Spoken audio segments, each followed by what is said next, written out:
इबादिहिल्लज़ीना इस्तफ़ा अम्मा बअद क़ाल अल्लाहु तआला व मा अर्सलनाका इल्ला मुबश्शिरन व नज़ीरा।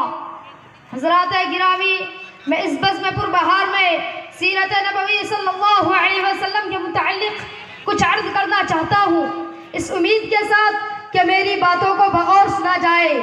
जब इस्लाम फारान की चूटी से फैलना शुरू हुआ और आप अपनी रोशनी से दुनिया वालों को मुनव्वर करने लगे, तो बातिल परस्तों में खलबली मच गई और सारी कुव्वत और ताकत दिलो दिमाग नूर इस्लाम के बुझाने में सर्फ करने लगे।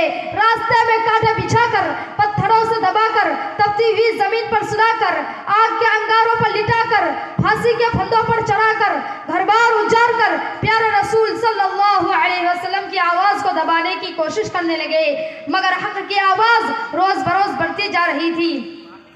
हजरात, सन 7वीं मुहर्रम का महीना है कि मक्का के तमाम लीडरों ने मिलकर एक मीटिंग की। अबू जहल ने पूरी कौम को ललकारा कि ए गज्जूर अरबो, जिसको हम बच्चा का खेल समझ रहे थे, वो आज हमारे दीन और इज्जत और आबरू के लिए तूफान बन चुका है। जिस दीन का चर्चा मोहम्मद कर रहे थे, उनके मानने वालों की तादाद रोज बरोज बढ़ती जा रही है। हमारे खुदाओं की तौहीद की जा रही है, झुटलाया ठुकराया जा रहा है।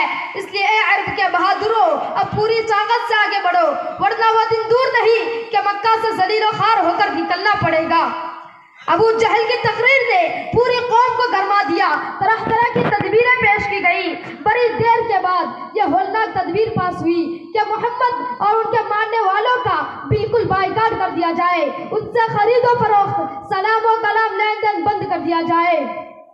चुनांचे एक आदनामा लिखकर खाना काबा की दीवार पर लटका दिया गया। यह पूरी कौम का फैसला था। उसके खिलाफ करने का किसी को इख्तियार ना था, किसी की मजाल ना थी।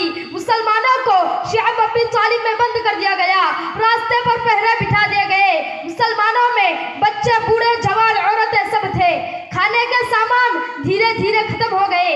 दरख्तों के पत्ते खा खा कर, कांटे चबा चबा कर दिन काटने लगे। सिर्फ एक दिन के लिए पाबंदी अयाम हज में हटा ली गई। मुसलमान घाटी से बाहर आ गए। कपड़े फट गए, आंखें धंस गई, कपड़े फट गए, आंखें धंस गई, कदम ललखरा रहे थे।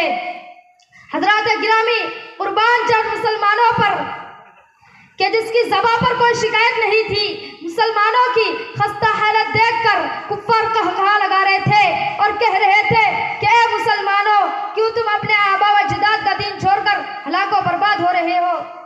तुम अब भी मोहम्मद का साथ छोड़ दो, हम तुम पर से ये सारी पाबंदियां हटा लेंगे। मगर मुसलमानों ने जवाब दिया कि ए कुफ्फार, सुन लो, हम हक पा चुके हैं, हम दरबार मोहम्मद में इकरार मोहम्मद कर चुके हैं, हम पर से असरार मोहम्मद खुल चुके हैं, अनवार मोहम्मदी से हम फैज़याब हो चुके हैं, गुफ्तार मोहम्मद ने हमें महू कर दिया है, लिहाजा हम तूफान से टकरा सकते हैं, खून का दरिया बहा सकते हैं, आग के बिस्तर पर सो सकते हैं, भूख से तरफ तरफ दम तोड़ सकते हैं, मगर मुस्तफ़ा की रिसालत का इनकार नहीं कर सकते।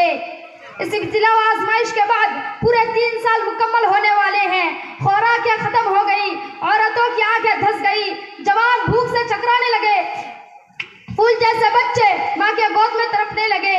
इस घाटी का सबसे छोटा बच्चा अकील अचानक आंखें खोलकर अपने अम्मी से कहता है कि माँ, मैं भूख से मर जाऊंगा, मुझको बचाओ वरना मैं मर जाऊंगा। माँ के ज़ुब्त का बंधन टूट गया, वो बेतहाशा अपना सर जमीन पर पटकने लगती है, सर फट जाता है, लोग उसे संभालते हैं और वो ये कहती रहती है कि मुझको छोड़ दो, मैं अपने लख्त जिगर से पहले मर जाना चाहती हूँ। दुनिया वालों, जरा सोचो कैसी संगीन घड़ी थी, कितना भयानक मंजर था, मगर रसूल की बातों से मुंह ना मोड़ा।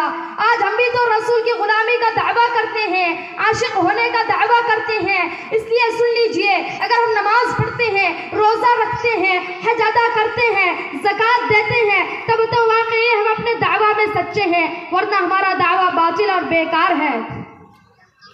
पहले मस्जिदें थी कच्ची तो पक्के थे नमाजी, पहले मस्जिदें थी कच्ची तो पक्के थे नमाजी, आज मस्जिदें पक्की है तो कच्चे हैं नमाजी। भला बताए कि हमारे रसूल सल्लल्लाहु अलैहि वसल्लम और सहाबा इकराम ने कितने मसाइब व आलम बर्दाश्त किए और उन संगीन घड़ियों को क्यों कर बर्दाश्त किए?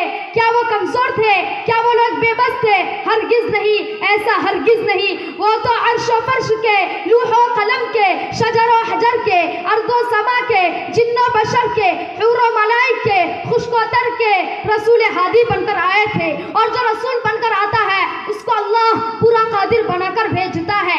आप सल्लल्लाहु अलैहि वसल्लम के पास इतनी कुव्वत और ताकत थी कि आप सिर्फ इशारा कर देते तो पूरा मक्का हलाक व बर्बाद हो जाता, पूरे मक्का वालों पर पत्थर बरस जाता।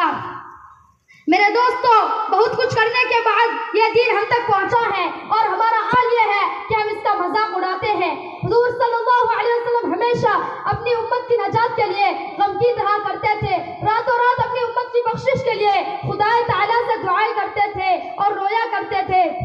इसी हाल में एक दिन हज़रत जिब्रील अलैहिस्सलाम तशरीफ लाते हैं और यह खुशखबरी और पैगाम सुनाते हैं कि ए हज़रतुल इज़्ज़त शहंशाह अली जाह, अल्लाह ने आपको सलाम फरमाया है।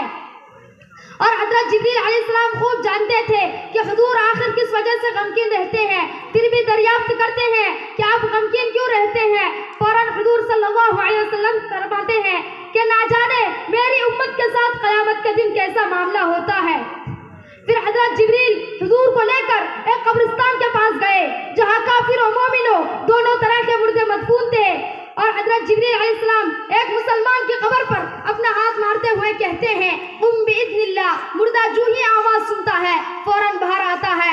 इस हाल में उसका चेहरा रोशन है और मुँह से कलिमा तौहीद ला इलाहा इल्लल्लाह मुहम्मदुर रसूलुल्लाह की आवाज़ आ रही है।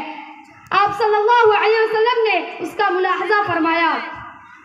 इसी तरह हज़रत जिब्रील अलैहिस्सलाम एक मुशरिक की कब्र पर अपना हाथ मारते हैं और कहते हैं, उम बिइज़्निल्लाह। यह सुनते ही मुशरिक बाहर आया।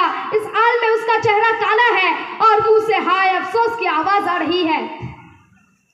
और हज़रत जिब्रील हुजूर से फरमाया कि जिस तरह अभी आपने मोमिन बंदे को देखा और काफिर को देखा, ठीक इसी हाल में उस दिन भी होगा कि हर कलीमा गो को उस कलीमा के साथ उठाया जाएगा और काफिर की यही हालत होगी जो आपने देखा। इतना सुनना था कि आपको तसल्ली व तशफ़ी हो गई। बिरादरान इस्लाम, आपने देखा कि हुजूर सल्लल्लाहु अलैहि वसल्लम किस तरह अपनी उम्मत के लिए हमेशा महव तदब्बुर व तफक्कुर रहा करते थे। लेकिन अफसोस कि हमने हुजूर के उम्मती होकर आप सल्लल्लाहु अलैहि वसल्लम को इस तरह भुला दिया है और उनके नक्शा कदम को इस तरह तर्क कर दिया है कि हमारा ज़मीर खुद हम पर मलामत करता है। याद करो उस वक्त को जब कोई किसी का पुरसान हाल ना होगा। आप सल्लल्लाहु अलैहि वसल्लम इरशाद फरमाते हैं कि क़यामत के दिन अल्लाह ताला एक शख्स को बुलाएंगे और बड़े बड़े दफ्तर दिखलाकर फरमाएंगे, ए फुला देख ये तेरे गुनाहों के दफ्तर है। वो कहेगा, ए मेरे मौला मैंने ये सब गुनाह किया है। फिर अल्लाह ताला फरमाएंगे कि मैंने तुम्हारे पास एक रसूल भेजा था, वो तुमको उसके करने से रोकता और डराता था, लेकिन तुमने उसकी बात ना मानकर इनकार और इस्तेहज़ा किया और अब तुम यहाँ अज़ाब अलीम का मज़ा चखो। और फरिश्ते को हुक्म होगा कि उसको मुंह के बल घसीट कर जहन्नम में डाल दो।